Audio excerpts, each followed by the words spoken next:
Hello everybody, this is Fernando for the latest Ghosts and Spirits video. I thought I would introduce everyone to yet another new book to showcase here on this channel, but this time focusing it here on this specific playlist. So I featured two books already, one of them being on the cryptids and monsters side, the other one on the aliens and UFO side. But this one I wanted to showcase here on the Ghost and Spirit side. It's from a book that was written in 1991 called The World's Greatest Ghost. When I was looking at this information, there was basically hundreds and hundreds of tales to showcase here. All of them 100% true. And I thought what a fascinating and great way to be able to present this on this playlist while focusing on so many new entries. Great stuff, especially when it comes to discovering them for the first time and maybe talking about them on individual videos later on. So without further ado, we're going to start now with The World's Greatest Ghosts, again written by Roger Bohr. We're going to start with chapter 1, and this one is titled Vengeful Ghosts and Curses. It'll give you a great idea, essentially, of what the layout is going to be going forward. So let's go ahead and let's talk about that here. Now, the first segment is called The Bloodstone Ring. Severed Hand Trapped a Killer. So here's what it states. Gale force winds lashed the tiny English village of Willisham, ripping slates from the roofs and tearing limbs from trees. A huge old oak shuddered before the onslaught and then, caught by one mighty gust, toppled, its roots tearing at the earth beneath. Villagers who rushed to the spot to see if anyone was hurt stopped in horror as they gazed between the gnarled roots. There lay some human remains. Police Constable Klug, the only Bobby in the East Anglian community, was called, and he ordered that the body be taken from its strange grave. One of the dismembered hands had a ring on one finger.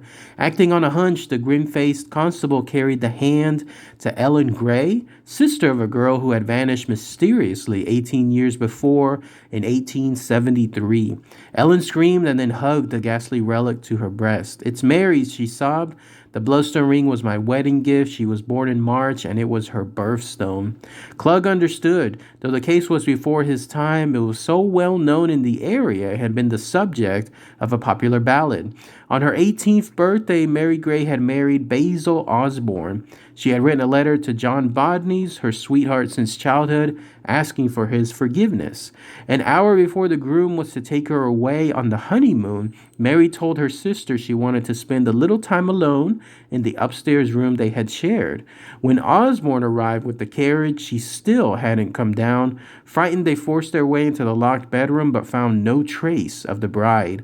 One window opened onto a balcony where a flight of steps led to an enclosed garden, but the garden too was empty. The abandoned bridegroom died a month later. The villagers blamed a broken heart. Now, 18 years later, the village knew what had become of Mary, for the skeleton had a broken neck. Ellen refused to give up her murdered sister's hand. It was brought to her for a purpose, she said. That purpose must be fulfilled. Dying, she left a bizarre provision in her will. Her housekeeper, Maggie Williams, was to have her estate, but must display the hand in some public place where it may someday confront the murderer. Maggie opened what became the finest pub in Willisham and gave the hand a place of honor on one wall. Enclosed in glass against a black velvet background, the bony, ringed fingers claimed the attention of everyone. After the shock of the exhibit had worn away, the tale of Mary's murder was a frequent topic of discussion. On a dismal March night in 1895, a stranger sat listening to scraps of the talk.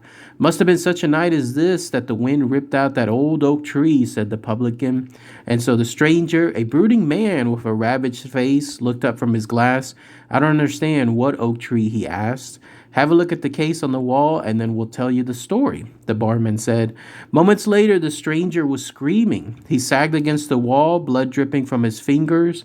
An older man at the bar recognized him as Mary's missing former sweetheart, John Bodneys. When Constable Klug arrived, the bleeding man confessed to the murder of Mary Gray. In a frenzy of jealousy, he had found the bride alone in her room. Muffling her cries, he carried her from the house. Bodneys insisted that he had not meant to kill her, but when they reached the big oak tree, she was struggling so hard he had broken her neck. He left her in a shallow grave under the oak and tried to put Willisham behind him forever, but there had never been a moment of peace since the crime, and inevitably he had been compelled to return. Committed to the local jail to await trial, he died of a known disease before his trial could be held. The authorities dismissed the old wives' tale that a murderer's hands sometimes drip blood when he faces the proof of his crime, but the people of the village knew what they had seen. They buried Mary Gray's hand with the rest of her skeleton and then ceremoniously burned the shirt smeared by John Bodney's bloody fingers the day he came face to face with his guilt. And then there's a little segment that's called Bewildered Butchers. Butchers at Britain's best-known meat market, London Smithfield, complained in 1654 about weekly visits by a phantom mischief maker. They said the ghost of a lawyer called Mallet glided between their stalls each Saturday evening, pulling joints of meat from the slabs. Traders who had hit out at him with cleavers and carving knives had merely sliced through the air. And then the next segment is called The Fiend in Bandages. Cannibal victim had his revenge. Only 4 men escaped when the British square-rigged yacht Pierrot capsized in the Atlantic in July 1884. Huddled in a battered dinghy, they drafted for 25 days. Near death from starvation and exposure, Captain Edwin Rutt then made a last desperate suggestion. Lots would be drawn to determine which of the 4 would be eaten. 2 of the sailors agreed with Rutt, but 18-year-old Dick Tomlin, the youngest crewman, protested that he would rather die than eat human flesh. Tomlin's resistance sealed his fate. At the first opportunity, Rutt crept towards the sleeping boy and then drove a knife into his neck. The mate, Josh Dudley, and seaman Will Hoon had no reservations about cannibalism. When they were rescued by the yacht Galert 4 days later, it was the slain boy's flesh that had sustained them. The horror-stricken master of the Galert rejected the idea of burial at sea. Hidden away underneath a tarpaulin, the body of the victim accompanied the 3 survivors to the Cornish port of Falmouth. All 3 were tried and condemned to death for murder on the high seas, but the Home Secretary decided there had been horror enough and commuted the sentence to 6 months imprisonment. No one could have known that the horrors were only beginning. When the 3 men were freed from jail, they found little future. To keep body and soul together, Josh Dudley found work as a drayman. 2 weeks later, his team of horses saw something that frightened them in the middle of a foggy London street. Bolting, they tossed Dudley to the cobblestones where his head shattered. Witnesses said the thing in the fog had been a figure swathed from head to foot in blood-stained bandages. After Dudley's death, the figure mysteriously vanished. With fear beginning to take root, Captain Rutt went to the Soho slums and sought out Will Hoon. He found the old seaman far gone in drink, a sodden derelict, in desperately bad health. Rutt told Hoon that some vengeance-craved relative was masquerading as Dick Tomlin's ghost, and he urged Hoon to help him ferret out the plotter, but Hoon wanted only more gin, and in a last delirium he was taken to the charity ward of a hospital where he died in a screaming fit. Witnesses say later that another patient, dressed in all bandages, had been holding Hoon down, apparently trying to soothe them, and then the patient vanished. Now in a state of abject terror, Rutt went to the police. They scoffed at his tales of a figure in bandages, but in view of the captain's mental condition, they offered him 1 night of lodging in a cell. Rutt went gratefully to the cell, checking twice to make sure he was locked in. It was a cell block for the disturbed of London, and screams in the night were not uncommon. But when at 3 a.m. the police heard the captain, some distinctive quality in his cries brought warders running. They unlocked the door and then went to his bunk, where Rutt lay with his knees scissored upward and his dead eyes like marbles. Clenched in his fingers, the shocked Bobby saw shreds of cotton and also blood-stained gauze. Next segment is called Noose for a Strangler. George Gaffney was a petty thief. He operated from London's seedy Soho red light district in the early years of this century. His crimes were all minor except for one, and that was the most serious of all. On the first day of March 1910, Gaffney saw on a street seller's cart a strange 3-foot length of woman woven silk rope where he recognized as a thugi cord used by the Hindu assassin sect in the Middle East to dispatch their victims. Gaffney bought it. 2 weeks later, he used it. The cheap thief had been having problems with a girl named Bessie Graves who expected him to marry her because she was pregnant. But Gaffney had wooed her under the alias of Arthur Eames. Now he had found a much more promising opportunity, an elderly rich widow named Stella Fortney. Called by an hysterically landlady, Scotland Yard detectives found Bessie Graves with the strangler's cord drawn so tightly around her throat it was embedded in the flesh. Their only clue was that the probable stranger was a man who called himself Arthur Eames. It was little for the yard to go on, and 3 weeks later, Gaffney was still at large, pursuing his romance with the widow. It occurred to him one night that he would make a more impressive appearance if he called on the lady in a hansom cab. A second later, he was screaming. In the half-light of the closed vehicle, George found Bessie Graves sharing the seat with him. The dead girl's eyes stared glassily into his, and the swollen tongue lolled from her mouth.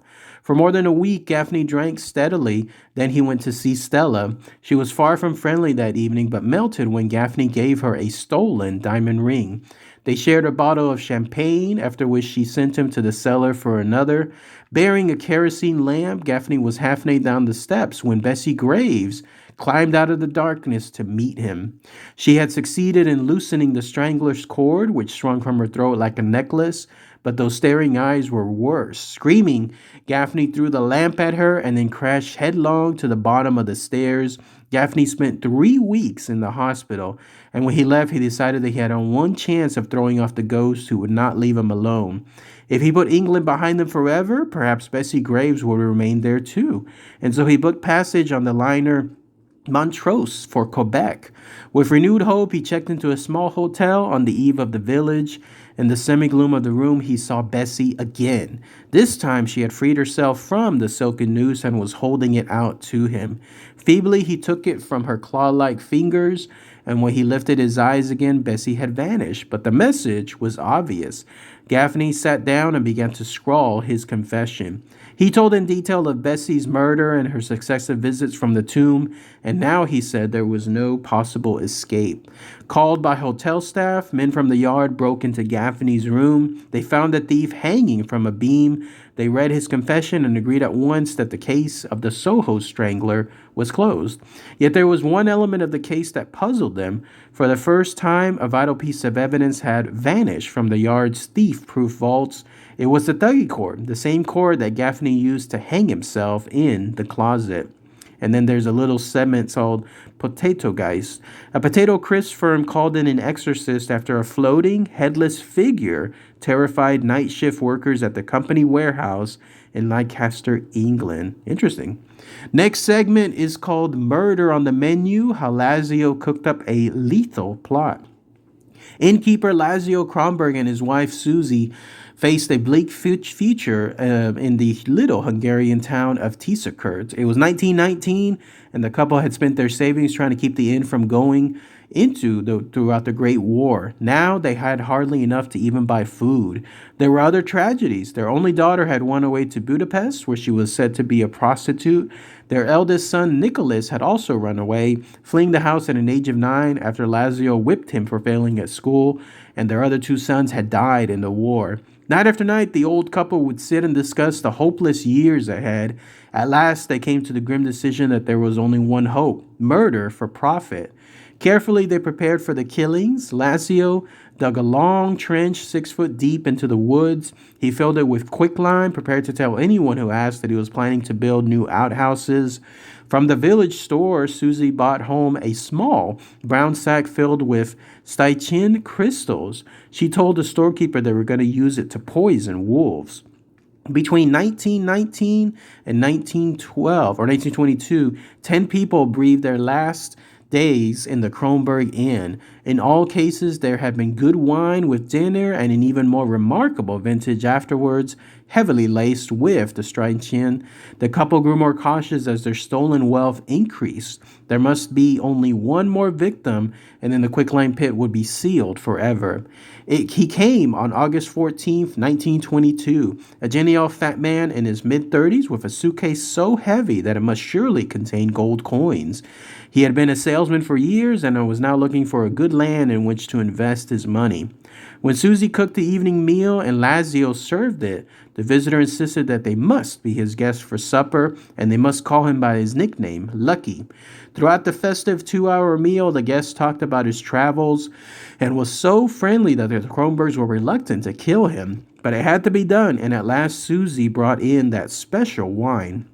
Their fat guest died as he drained his glass, convulsing. His lips curled back from his teeth in a final spasm of strychnine poisoning. In Lucky's bedroom, they searched his bag and saw at once they had been right. There was a fortune in gold coins. His hands shaking, Lazio pawed through the dead man's clothes and then saw something else. A snapshot of the Kronbergs themselves. The couple looked at each other with dawning horror and grief. They had murdered their long-lost son. They left the gold and went back to the dining room where Nicholas was slouched at the table. They wrote a short confession and then sat down with him. 3 days later, the villagers found them all dead from strychnine poisoning. During the years that followed, few ventured into the house. Those daring to stay 2 or 3 nights with a view to burying the place were always frightened off by the same grisly apparition. The sight of 13 ghostly figures from the 1920s seated around the dining table, each had its lips peeled back in a ghastly strychnine grin. Another world war came and went. The house became dilapidated, but still, no one would spend the night inside or even near it. Then, on September 23rd, 1980, flames licking at the evening sky told the village that an arsonist had been at work and the old inn was reduced to ashes. No one tried to find the culprit and no one cared. Tisserkurt was at last free of its house of horror. Next one is called Murder by a Dead Woman, Courtroom Curse of the Vengeful Midget. Police had never solved one of the most bizarre murders in criminal history, for the killer was a dead woman.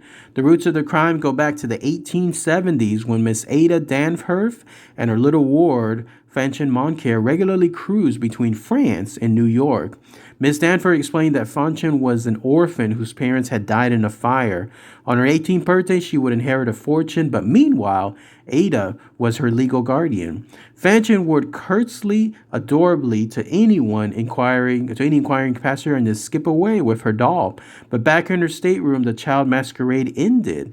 Fanchen's cherubic face would twist into a mask of evil. She would flay her guardian with the gutter language acquired from 43 years of hard living, from her early days as a circus little person to her present career as a thief and smuggler. In spite of the quarrels, the partnership was successful. While Ada attended to the baggage, little Fanchen, whose real name was Estelle Ridley, would dance through custom barriers, still cradling her cherished doll, and no one ever dreamed of stopping her. Afterwards, the pair would take a cab to New York's Chinatown, where Wing To, an elderly friend, waited to receive them. In the back room, the head of the doll was unscrewed, and a fortune of gems spilled out, the harvest of several months' larceny on the continent. The business might have gone on for years, but for one thing, Fancham entered into a deadly feud with a beautiful rival, Magda Hamilton. According to police records, both women were vying for the affections of Dartney Crawley, a high-stakes gambler. Magda violated all the underworld taboos by going to the police as an informer, and the partners in crime found a reception committee waiting for them when they next docked in New York. For the first time ever, little Fanchen's doll was inspected, and minutes later the pair were en route to the notorious Tombs prison. The little person, who had an impressive criminal record, was sentenced to life imprisonment. Ada, 10 years younger, was jailed as an accessory for 20 years. It was Fanchen who provided the most dramatic moment of the trial. When she saw the gloating Magda sitting in the packed courtroom, the little person sprang to her feet and then made a shrill vow that she would one day kill her betrayer. Triumphantly, Magda married Dartney Crawley. He deserted her 6 months later to try his luck in a California mining venture, but the divorce settlement was generous, and Magda was very well off, very comfortably off. Her prosperity grew through shrewd investments, and she became a prominent figure in New York cafe society. Fanchan was all but forgotten by everyone but Magda Hamilton. One morning, she burst into police headquarters and viciously cursed the officers for not letting her know that Fanchan had escaped. She had awakened from a heavy sleep, she said, to find her in her bedroom. Fanchan still wore her childish finery and then clutched a big china doll, but she was now a bent and withered hag, grinning with toothless gums. Magda screamed and then fled into the bathroom, where she locked the door and cowered for the rest of the night. The hysterical Magda now insisted on adequate police protection until this little monster was recaptured. A bemused police sergeant produced a week-old copy of the New York Sun. He pointed to a short item on the back page reporting that Fanchan Moncaire had hanged herself in her cell.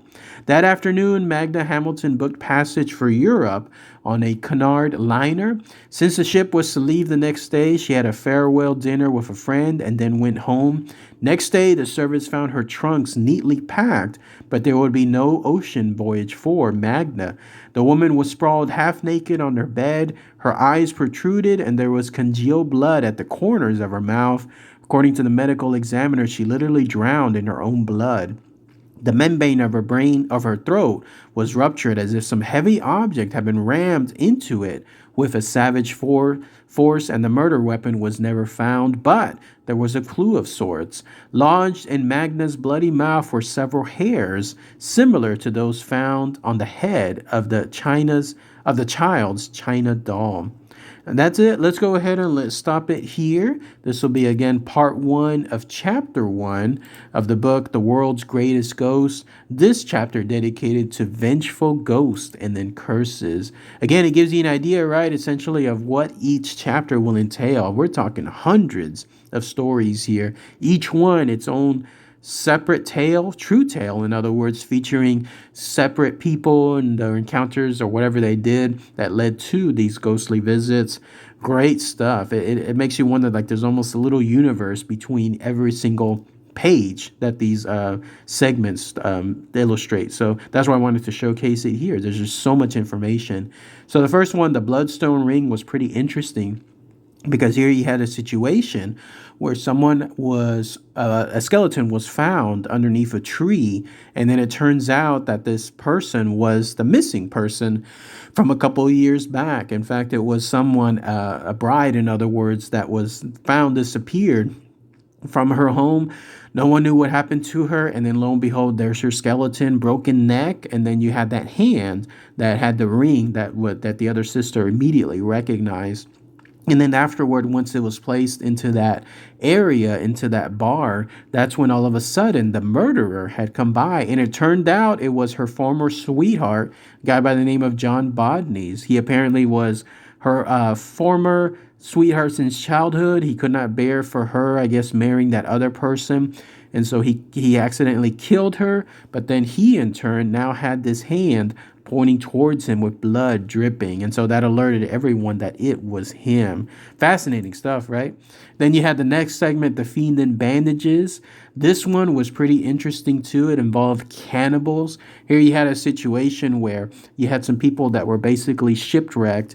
They were out there in the sea, and they were a while, about 25 days.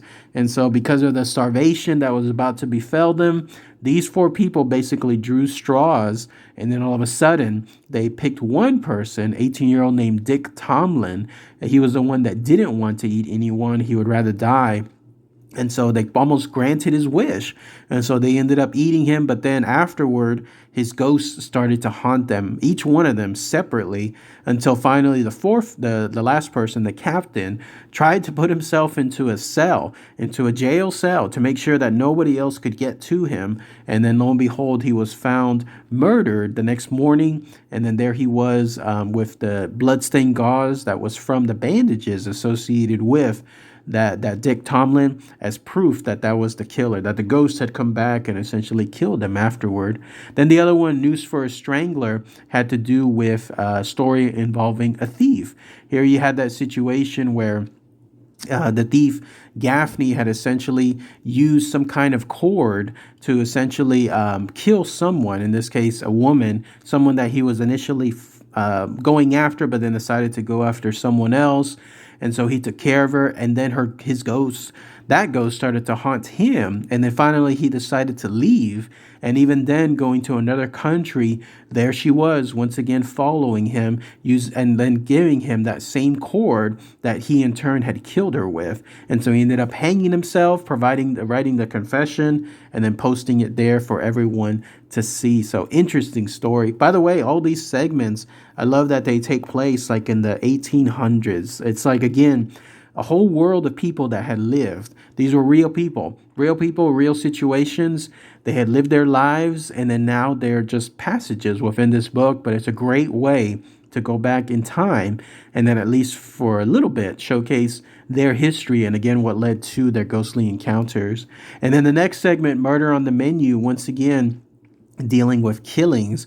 Here you had a situation where you had two innkeepers desperate for money, realizing that their time was coming up. They decided to go ahead and do killings for profit. So anyone that would go to their inn, they would kill and then find ways to essentially make money off of their possessions. And then lo and behold, the last person who they were just so happy to realize this person has gold, they killed, and then they realized that in their possessions, it was a photo of them. It was their long lost son. It was their son who had run away all those years back. He had apparently become a successful man. There he was, lone out of the blue, now in their inn, not realizing one was each other. And then now they had killed him because of their greed. And then they in turn decided to poison themselves in that same area. And now 13 ghosts apparently haunt that location. I mean, that inn ended up being burned down by an arsonist, but who knows if that land still has 13 ghosts to this day. All of them, again, being killed, are former ghosts, former people, now ghosts, because of the killings from that inn. Last segment was the one involving the murder and the little person essentially causing a courtroom curse. Here you had a situation of betrayal. We had one person who was taking care of another person, a little person, pretending to be a child, but it wasn't a child. It was instead someone that had lived a good while already, but had childlike appearances, and they were creating all this larceny throughout their areas. And now one betrayed the other, essentially causing that person, the little person, to go to jail. But then they ended up escaping, much to the chagrin or the horror of the betrayer. And then when that happened, then she was being haunted now by that ghost, because it turns out that that little person had actually been dead at the jail. And then afterward, that ghost, including the possession they had involving that China doll that they used for so many of their robberies, was the main cause of death now for the betrayer.